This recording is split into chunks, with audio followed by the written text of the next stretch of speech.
Isang mapagpalang araw po sa ating lahat. Hello po sa mga viewers ng Bigotilios. Marahil po ay nagtataka kayo kung bakit walang upload si Bigotilios. Nakadahilanan po na nagkaroon po tayo ng karamdaman. Medyo matindi po. Balit, hindi po ito hadlang para tayo ay bumangon, tayo ay magtiwala sa Diyos. At dun sa mga nagtatanong, gusto na po ako, okay naman, nagbabawi.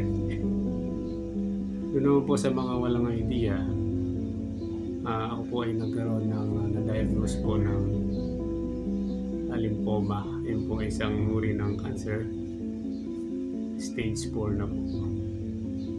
Pero hindi po ako natakot o nalulungkot pagkos ito isang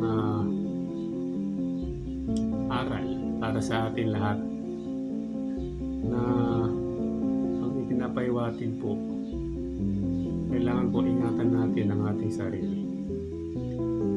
Mahalin natin ang ating katawan pagkat ito po yung tahanan ng ating Diyos. Kaya kailangan lahat po ng pinapasok natin sa ating katawan may kabutihan sa atin na naitutulong. Doon naman po sa mga viewers natin, huwag po kayong mag-alala.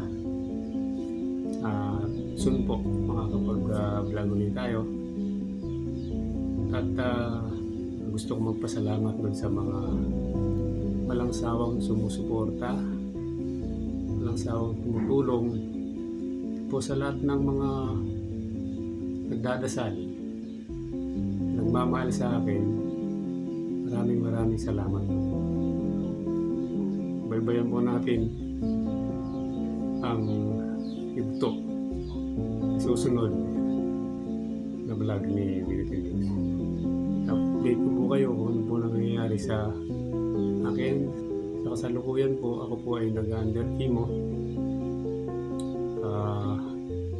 So far, okay naman po yung output. Malakas pa rin tayo. Meron lang po akong gustong sabihin sa mga may sakit po ngayon. Huwag po kayong malungkot.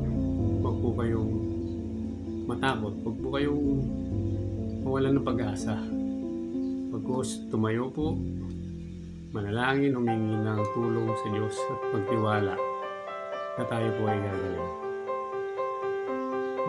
Huwag ko po kayong masyadong mag-isip dahil lahat naman po ng karamdaman ay napapagaling. Kaya patuloy lang po tayo lumaban at huwag tayo magsawa na magpasalamat at humingi ng tulong sa ating Diyos. Hinihingi ko ulit yung mga pagdadasal para sa patuloy na paggaling ng inyong lingkod. Maraming salamat po.